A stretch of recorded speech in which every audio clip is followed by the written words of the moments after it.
안녕하세요, 여러분. 꿀단지입니다. 이번 시간에는 많은 분들이 기다려주셨던 기각 영상을 찍어보려고 해요. 이번에 기각은요, 총 3개의 주제를 가지고 영상을 올려보려고 해요. 그래서 오늘 첫 시간에는요, 그 중에서도 가장 이해할 내용과 배울 내용이 많은 수송 기술의 세계에 대한 이야기를 해보려고 합니다. 자, 일단은 제가 이렇게 그 기가를 수업을 할 때는 필기할 내용이 좀 많더라고요. 그래서 말을 하면서 필기를 하는 것보다 미리 필기를 해놓고 설명을 드리는 게 좀 더 편할 것 같아서 이렇게 미리 다 준비를 해놨습니다. 네, 이거 필기하는 시간이 진짜 많이 걸리더라고요, 생각보다. 자, 어쨌든 가보도록 합시다. 자, 우리는요, 이 수송 기술, 일상생활에서 자전거나 자동차나 배나 기차, 비행기 같은 걸 이용해서 사람이나 물건을 우리는 원하는 장소로 이동을 하게 됩니다. 이러한 수단을 이용하면 걷는 것보다는 좀 더 빠르고 안전하고 편리하게 이동이 가능하죠. 이렇게 사람이나 물건 등을 한 장소에서 다른 장소로 이동하는 수단이나 그 방법을 수송 기술이라고 일컫습니다. 자, 수송 기술은요, 사람이나 물자를, 그러니까 사람이나 물건을 목적지까지 이동하는 수송 수단. 그리고 이러한 수송 수단이 움직일 수 있는 그 공간이 필요합니다. 그래서 안전하고 효율적인 이동을 위해서는 수송 규칙이나 수송을 위한 다양한 지원 시설, 수송 수단을 움직이고 관리하는 인력 등의 이 수송 기술에는 여러 가지 구성 요소가 필요합니다라는 것을 알 수가 있어요. 그래서 이렇게 표현을 해봤거든요. 우리 수송 기술은요, 수송 수단은 당연히 제일 주요적으로 필요하겠고요. 그 수송 수단이 다닐 수 있는 공간, 그리고 규칙, 그리고 지원 시설이나 인력 등이 필요합니다. 수송 수단에는요, 자전거나 자동차, 기차, 배, 비행기 등의 수송 수단이 있겠고요. 수송 공간에는 도로나 철도, 해로나 항로와 같이 수송 수단이 다닐 수 있는 특별한 경로가 있습니다. 수송 규칙은요, 굉장히 중요하죠. 교통신호나 교통법규 등의 수송 규칙이 필요하게 됩니다. 자, 그리고요, 주차장. 우리 자동차를 주차하는 곳, 자동차에 기름을 넣는 주유소, 배가 정차해 있는 항구, 비행장, 정비소와 같이 이러한 수송 수단과 지원 시설과 관련된 인력이 필요하게 됩니다. 수송 기술은요, 이렇게 수송 수단, 수송 공간, 수송 규칙, 지원 시설 및 인력 등의 구성 요소가 목 상태가 안 좋네요. 이런 구성 요소가 서로 상호작용하여 사람이나 물건을 원하는 시간에 목적지까지 안전하고 신속하게 이용하여서 결국 오늘날 인간에게 편리한 생활을 하게 해줍니다. 라는 것을 알 수가 있어요. 이렇게 그리고 인간의 삶이 편리해지고 경제활동까지 활성화시킨다고 합니다. 이렇게 알 수가 있겠고요. 자, 그럼 다음으로 넘어가 보도록 할게요. 자, 우리 지금부터는 수송 기술의 시스템에 대해서 알아보도록 할 거예요. 자, 수송 기술의 시스템이 무엇이 있을까? 이것은 이번 영상 강의만 제대로 들으셔도 아마 이해가 되실 겁니다. 자, 일단은 이 수송을 원활하게 이루어지게 하면요, 뭔가 좀 체계적인 게 필요합니다. 그래서 이러한 수송의 전 과정을 체계화한 것을 우리는 수송기술 시스템이라고 부르거든요.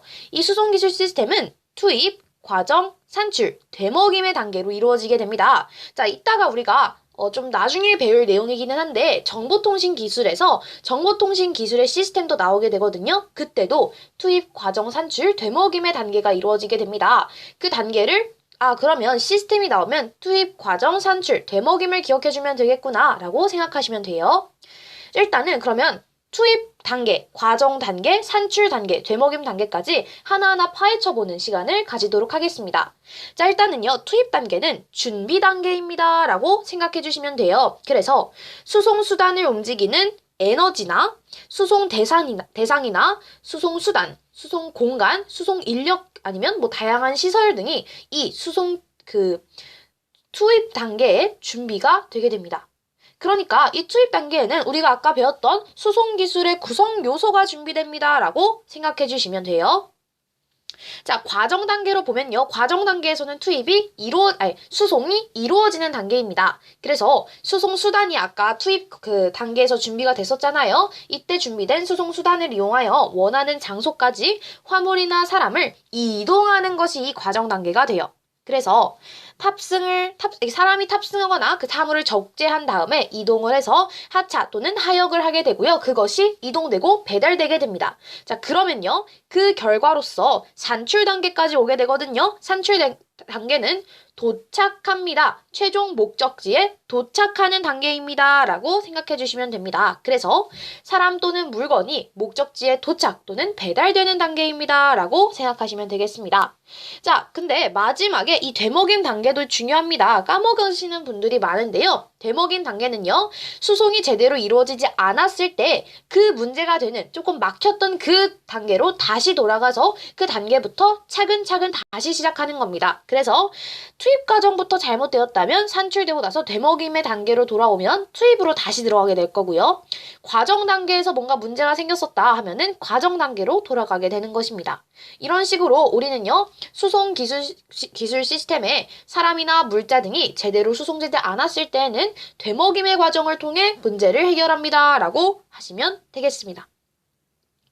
자, 그래서 투입은 그렇죠. 우리가 그 구성 요소를 준비해 줍니다. 그래서 수송 대상이나 수송 수단, 지원 시설처럼 이런 것들을 준비하고 점검해 주면 되는 거예요. 예를 들어서 수송 대상에는요, 출근하는 사람, 배달할 물건, 해외여행을 가는 사람 등이 될 수 있고요. 출근하는 사람이 만약에 버스를 탄다. 그럼 이것은 수송수단이 되겠고요. 배달할 물건이 선박을 통해서 배달이 된다. 이것도 수송수단이 되겠죠. 이런 식으로 만약에 이 투입 과정에서 수송 대상을 배달할 물건이라고 생각해 볼게요. 그러면 배달할 물건은 선박을 타고 이동해서 선착장에 그러한 지원 시설을 통해서 편안하게 이동할 수 있어요. 편리하게 이동할 수 있다는 거죠. 이때 이 배를 운전할 항해사가 필요합니다. 그래서 항해사는 수송의 인력에 해당되겠고요. 이제 과정 단계로 넘어가 볼게요. 자, 그러면 이 배달할 물건을 태우고 이동하고 내려서 최종 목적지로 배달 가면 되겠고요. 마지막 산출 단계에서는 도착하게 된다. 이런 식으로 알아두시면 돼요. 되먹임의 과정이 일어날 수도 있다. 자, 우리는요, 이제부터는 수송 기술의 발달 과정에 대해서 배워보는 시간 가질 거예요. 이 발달 과정이 상당히 복잡하거든요. 그래서 하나하나 굉장히 구체적으로 가볼 겁니다. 조금 암기해야 하는 내용도 있으니까요. 잘 봐주시기 바랄게요. 자, 우리는요, 수송 기술은 수송 경로에 따라서 육상수송, 해상수송, 우주항공수송으로 크게 세 가지로 분류를 할 수가 있어요. 일단은 육상수송부터 보도록 하겠습니다. 자, 육상수송은요, 일단은 기원전 5000년경의 수레바퀴로부터 시작이 됩니다. 그 수레바퀴가 메소포타미아 문명 때 나타났다고 했는데요.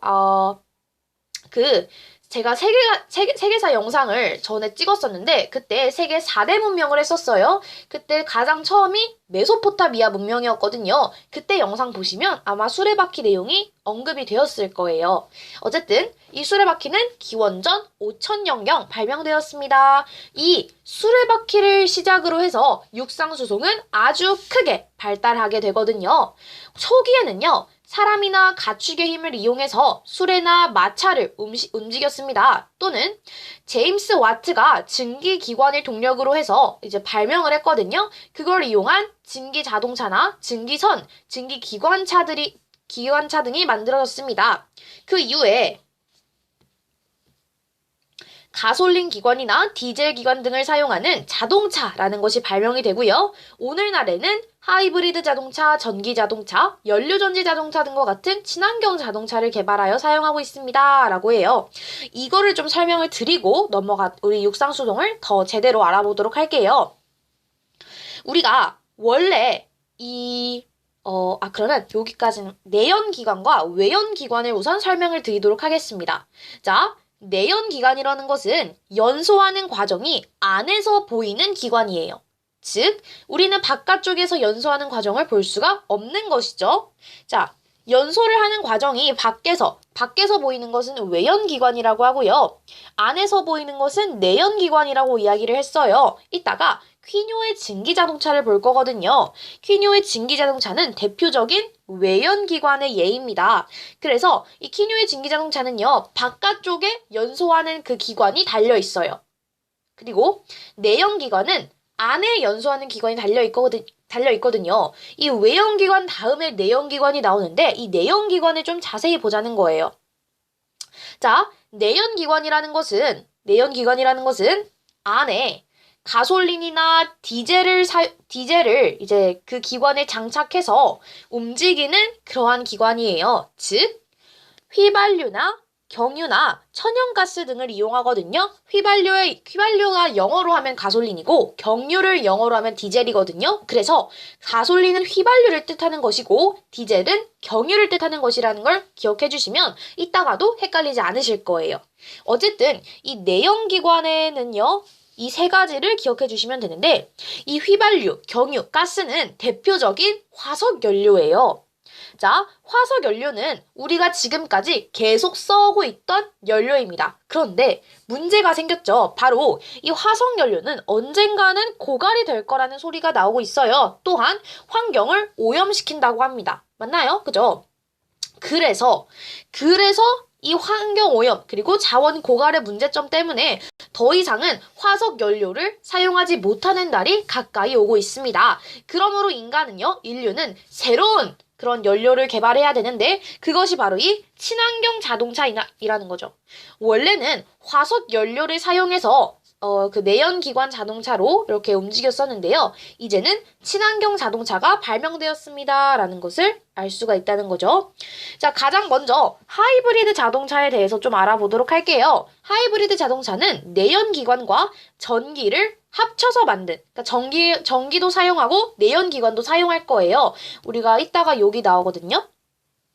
내연기관과 전기, 요 두 가지가 다 이 차 안에 들어와 있거든요. 그래서 발달이 점점 요 방향으로 가고 있습니다. 라고 생각해 주시면 돼요.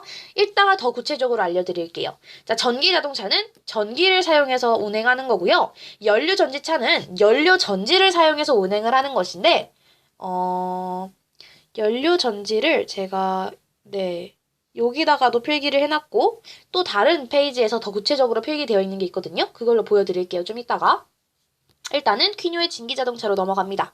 자, 우리 기원전 5000년경에 수레바퀴 발명됐었죠. 그리고 18세기쯤 퀴뇨의 증기자동차가 나오게 됩니다. 자, 이 퀴뇨의 증기자동차는요, 대표적인 어떤 기관? 외연기관의 예예요. 연소 과정이 밖에서 보여요. 이 뒤부터, 가솔린 자동차부터는 다 내연기관이에요. 그래서, 그러면 외연기관은 퀴뇨의 증기자동차구나, 이것만 생각해 주시면 돼요. 나머지는 다 내연기관입니다. 외연기관의 의미를 보자면요, 연소하는 과정이 밖에서 보이는 기관입니다. 라고 생각해 주시면 되겠어요. 자, 이 퀴뇨라는 사람은요, 원래 군인이었다고 해요. 근데 이 군인이 원래 그 전쟁 물자를 말이 나눠 썼는데, 그 군인들의 필요에 의해서 증기자동차를 개발하게 됐다는 거예요. 이거는 별로 생각하지 않으셔도 되지만, 어쨌든 이 퀴뇨의 증기자동차는 기원전 18세기에 발명이 되었습니다. 라고 생각하시면 되겠습니다. 자, 다음 가솔린 자동차는요, 독일의 다임러와 벤츠가 이 가솔린 기관에 장착한 자동차를 만들게 됩니다. 근데 우리한테 더 익숙한 사람의 이름은 벤츠죠. 다임러는요, 약간 오토바이와 같은 2륜차의 자동차 형식을 만들었고요. 벤츠는 3륜차. 그러니까 조금 더 익숙하죠, 우리한테는. 그래서 벤츠라는 그 상품, 벤츠라는 자동차 이름도 우리에게 익숙한 거예요. 어쨌든 가솔린은 우리 뭘 뜻한다고요? 가솔린은 휘발유를 뜻합니다. 라고 생각해 주시면 되겠습니다. 그래서 가솔린 자동차는 휘발유를 사용해서 이거는 무슨 자동차? 내연기관을 사용한 자동차입니다. 라고 생각해 주시면 되겠어요. 자, 다음은요. 포드 자동차입니다. 포드 자동차를 할 때는요. 뭘 생각해 주시면 되냐면 그렇지. 컨베이어 벨트 방식을 생각해 주시면 돼요. 자, 컨베이어 벨트 방식이 무엇이냐면요. 옆모습을 그려보자면 요렇게 해서 요렇게 자, 물건이 요쪽으로 이렇게 움직이게 되는 거예요. 이런 식으로. 그래서 덜덜 우리 컨베이어 벨트 뭐 마트 코스트코 같은 데 가면은 계산하잖아요. 계산할 때 딱 올려놓으면은 띠익 하고 갔다가 이제 계산 떡 찍으면 다시 띠익 하고 움직이죠. 그게 하나의 컨베이어 벨트 시스템이라고 생각하시면 돼요. 자, 컨베이어 벨트 시스템. 즉, 컨베이어 벨트 방식을 이용하면 이 자동차를 대량으로 생산이 가능했던 거예요. 대량으로 생산이 얼마나 됐냐면 24초에 한 대씩 생산이 되었다고 합니다. 이 컨베이어 벨트 시스템을 이용해서. 자, 그러면요. 24초에 한 대씩 자동차가 완성이 되니까 자동차의 보급률은 엄청나게 높아졌겠죠. 그러면 자동차의 보급률이 높아지니까 가격은 낮아졌을 겁니다. 싼 가격에 자동차를 구입할 수가 있는 시대가 왔다는 거죠. 자, 그러면 자동차는요, 많은 사람들이 이제 이용을 했을 겁니다. 그러면서 우리 자동차의 대중화가 일어나게 됩니다. 라고 알아두시면 되겠어요. 자, 그리고 이제 하이브리드 자동차가 육상수송의 마지막인데요. 하이브리드 자동차는 제가 아까 말했듯이 친환경 자동차의 일부입니다. 자, 그래서 친환경 자동차를 이제 좀 구체적으로 볼게요. 자, 우선은 연료 전지차에 대해서 여러분들께 좀 말씀을 드리고 싶어요. 그래서 필기를 해놓은 내용 중에 신재생 에너지에 요거를 조금 구체적으로 나타낸 게 있어서 이걸 한번 볼게요. 자, 연료 전지라는 것이, 이 연료 전지라는 것에 대해서 좀 설명을 드리자면요. 이 수소와 산소가 화학 반응을 했을 때 에너지가 생기게 되거든요. 이 에너지를 전기 에너지로 변환하는 그러한 발전 장치를 우리가 연료 전지라고 이야기를 해요. 이게 어떻게 변환이 되냐면, 요렇게, 요게 연료 전지라고 생각할게요. 자, 그러면 한쪽에는 수소, 한쪽에는 산소, 즉 공기가 있습니다. 자, 이 수소가 이온화를 해요. 이온화를 하는 그 과정에서 수소 이온과 전자로 분해가 되거든요. 오케이? 이게 수소 이온이고요. 이게 전자예요. 자, 전자는 즉 전기로 변환이 돼서 이거를 전기 에너지로 사용을 한다는 거예요. 그죠? 그리고 이 수소 이온과 공기의 그 산소 이온이 만나게 되면 H2O라고 하는 물이 생기게 됩니다. 자, 그러면요. 원래는 배기가스가 배출이 되고요. 탄소가 배출이 되면서 점점 우리 지구에 안 좋은 영향을 끼쳤었잖아요. 근데 이 전기로 자동차를 운행하고 이걸 남는 게 순수한 물로 바뀌게 된다면, 이것은 지구한테 해로울 게 없겠구나라는 생각을 할 수가 있게 되는 거예요. 자, 그래서 연료전지 자동차가 생기게 된 거죠. 그러면 연료전지 자동차의 특징이 뭘까요? 일단은 전기로 운행을 하겠고, 그리고 이 물이 남아서 나오니까 지구 환경의 피해는 없겠구나라고 생각하면 되는 거예요. 이해 가시나요? 이렇게 수소와 산소를 화학 반응시켜서 전기, 물, 열을 얻어내는 그러한 연료전지를 이용한 자동차입니다. 라고 생각해 주시면 되겠습니다. 이해 가실까요? 자, 그러면 한번 읽어보고 갈게요. 일단은 기원전 5000년경 수레바퀴 발달했고요. 퀴뇨의 증기자동차 다음에 독일의 다임러와 벤츠 그 사람들이 개발한 가솔린 자동차 있었고요. 가솔린 자동차 다음에 이때 포드 자동차, 컨베이어 벨트 형식을 따른 포드 자동차가 나오고 포드 자동차 다음에 친환경 자동차, 즉 하이브리드 자동차가 예로 나왔네요. 하이브리드 자동차 외에도 전기 자동차, 연료 전지 자동차 등과 같은 친환경 자동차들이 나오게 됩니다. 라는 것까지 알 수가 있겠어요. 오케이. 자, 그러면요. 우리는 이제 자동차들이 조금 다음으로 넘어가서 이 육상 수송 수단에 좀 더 구체적으로 알아보는 시간 가지도록 할게요. 그러면 오늘은 이렇게 끊도록 하겠습니다. 오늘은 육상 수송 수단까지 하고 다음에 이제 해상 수송, 그다음에 우주항공 수송으로 각각 끊어서 영상 올리도록 할게요. 자, 일단은 육상 수송 수단부터 보도록 하겠습니다. 자, 우리 육상 수송 수단에는요. 자동차와 기차가 있어요. 대표적인 자동차와 기차. 자동차는요, 도로, 기차는 철도로 사람이나 화물을 운반하는 수송수단입니다. 자동차는 동력 발생 장치에서 나온 그 동력을 바퀴에 전달을 하고요. 그 바퀴의 움직임을 이용해서 도로 위를 움직이는 수송수단입니다. 그래서 연료에 따라서 내연기관 자동차, 하이브리드 자동차, 연료전지 자동차, 그리고 전기 자동차로 우리가 구분을 할 수가 있어요. 아, 근데 우리 친환경 자동차 앞에서 배웠잖아요. 그러면 내연기관과 외연기관에 대해서 알아보았습니다. 내연기관. 우리 내연기관 자동차는요, 연소하는 과정이 안에서 보이는 자동차였어요. 안에서 일어나는 자동차였어요. 근데 문제가 뭐였나요? 그렇지. 화석 연료를 사용했기 때문에 문제였던 거예요. 화석 연료를 사용하니까 환경 오염도 되고, 그리고 그렇지. 우리가 사용할 수 있는 양이 한정되어 있다라는 그런 문제점이 있었어요. 그래서 하이브리드 자동차, 연료전지 자동차, 그리고 전기 자동차 등과 같은 친환경 자동차의 보급이, 친환경 자동차의 연구가 점차 늘어나게 되는 거예요. 자, 그럼 지금부터 우리는요, 이 자동차들이 안에 어떻게 구성되어 있는가에 대해서 좀 알아보도록 할게요. 자, 일단 내연기관 자동차부터 봅니다. 내연기관 자동차는요, 굉장히 간단해요.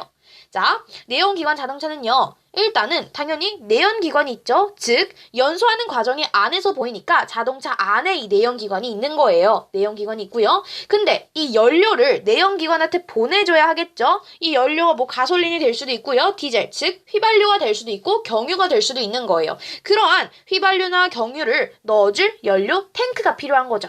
그래서 이 연료 탱크에서 내연기관으로 그 가솔린이나 디젤을, 그 에너지를 보냅니다. 이때 연소를 시키면서 에너지가 발생하는 거예요. 즉, 가솔린, 디젤 등 에너지가 연소할 때 발생하는 에너지를 동력원으로 사용하는 자동차가 이 내연기관 자동차입니다. 그러면 내연기관 자동차는 내연기관이 필요하고요. 그렇지. 연료를 저장할 수 있는 연료 탱크가 필요한 겁니다. 이해 가시겠죠? 다음으로 넘어가 보면요. 하이브리드 자동차를 알아볼 거예요. 자, 하이브리드 자동차는요, 두 가지의 그 기관이 있어요.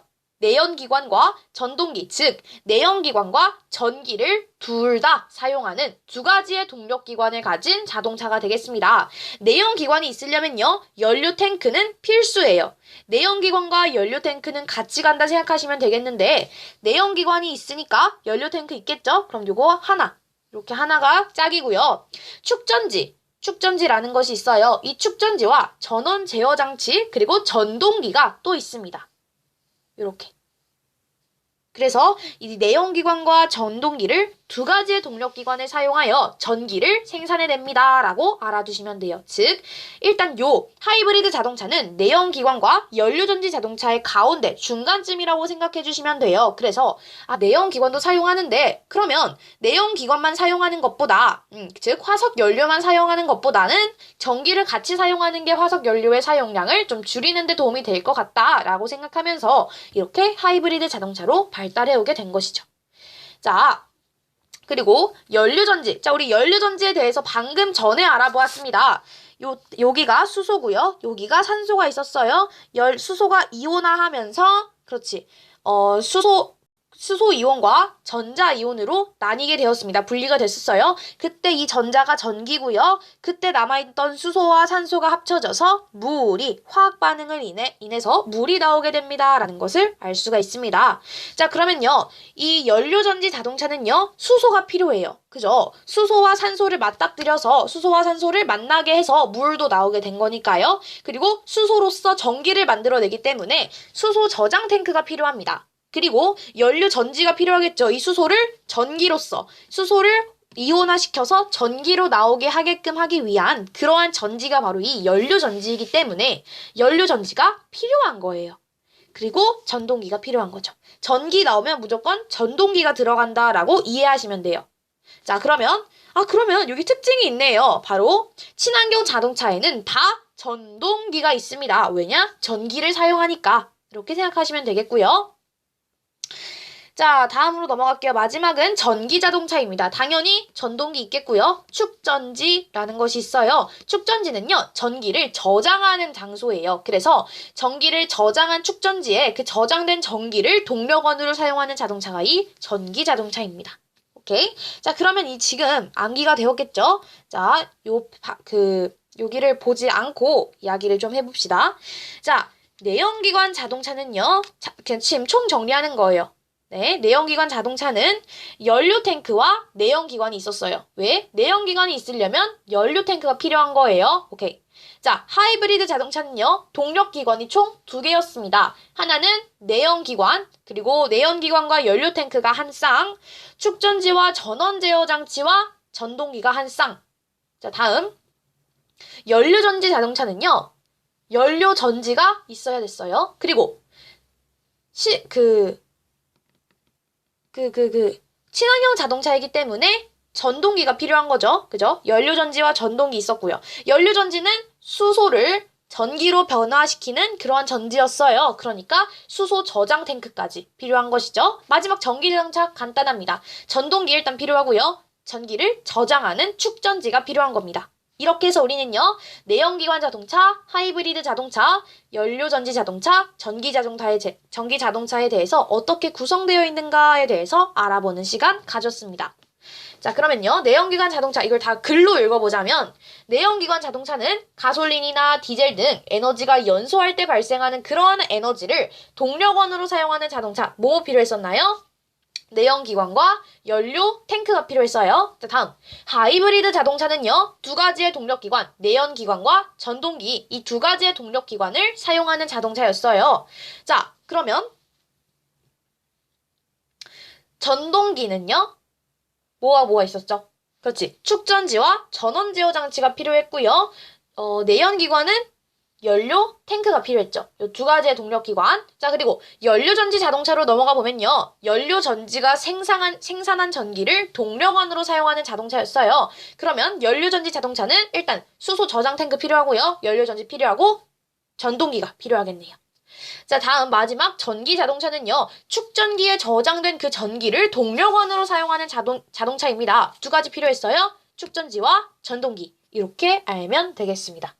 자, 다음은요, 기차로 넘어가 볼게요. 일단은 기차는 선로 위를 달리는 수송수단이죠. 그래서 자동차에 비해서 많은 양의 짐을 수송할 수가 있습니다. 그러면 이제 많은 양의 짐을 수송할 수 있으니까 수송의 효율이 높아지겠죠. 또한 이 기차는 정해진 선로 위를 달리게 됩니다. 그 선로는 무조건 기차만 다닐 수가 있어요. 싱싱카나 자동차 다닐 수 없었어요. 선로 위를 자전거가 달리는 일은 없습니다. 즉, 원래 달리고자 하는 그 선로, 일정한 선로 위를 달리기 때문에 멈추거나 이러한 교통체증이 없어요. 그렇기 때문에 정확한 시간이 소요된다는 겁니다. 하지만 이 수송하고자 하는 그 목적지로의 접근성이 자동차보다 떨어져요. 이 말은 무엇이냐? 자동차는 우리 집 앞까지 올 수가 있습니다. 하지만 기차는 우리 집 앞까지는 올 수가 없고요. 역마다 세워서 집 앞까지는 걸어오거나 집 앞에서 자동차를 타거나 이러한 방법을 선택해야 합니다. 즉, 목적지로서의 100% 접근성은 떨어진다라고 생각하시면 되겠습니다. 자, 기차는요, 자동차와 같이 이 동력 기관의 종류에 따라서 3가지로 구분을 할 거예요. 하나는 디젤 전기기관차, 하나는 전동차, 마지막은 최근에 관심을, 이목을 끌고 있는 자기부상열차. 요 3가지가 있거든요. 하나하나 설명해 드리도록 할게요. 기차는 금방 끝납니다. 자, 디젤 전기기관차는요, 일단 디젤이 무엇이었어요, 우리? 경유였죠. 즉, 경유를 사용해요. 디젤 기관에서 발생한 그 동력, 경유를 사용한 그 동력으로 움직이는데, 그 동력으로, 그 경유를 사용한 동력으로 전기를 생산합니다. 그래서 그 전기를 생산한 전동기로 움직이는 기차가 이 디젤 전기 기관차예요. 자, 고속열차는 전동차와 같은 말이거든요. KTX 생각해 주시면 되는데, 고속열차는 이 선로로부터, 그 다니는 길로부터 전력을 공급받아서 그것을 공급받아서 모터로 움직이는 전동차입니다. 그래서 250km, 즉 시속 250km 이상의 속도로 이동할 수가 있다라는 거죠. 자, 마지막은요, 자기부상열차입니다. 자기부상열차는요, 이 자기력이라는 것을 이용해서 차량이 선로 위에 일정한 높이로 떠서 움직이는 기차예요. 떠서 움직이는 기차. 오케이. 이렇게 끝났습니다. 이게 바로 육상수송수단의 총 정리였어요. 이렇게.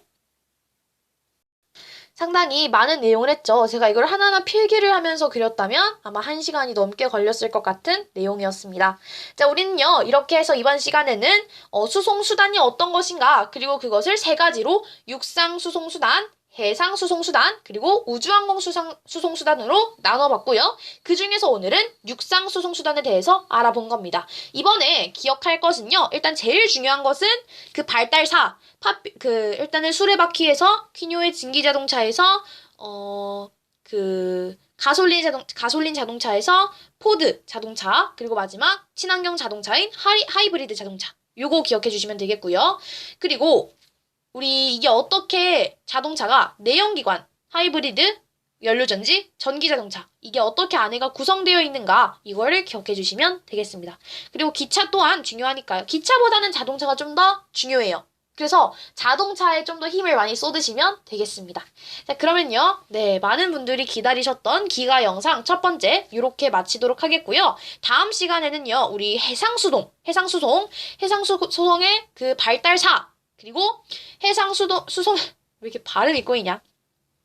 해상수송에 대한 모든 것을 알아보는 시간 가지도록 할게요. 자, 오늘 영상 여기까지 하도록 하겠고요. 우리 다음 시간에 만나도록 하겠습니다. 질문 같은 건 언제든지 달아주셔도 좋고요. 다음 시간에 만나요. 안녕!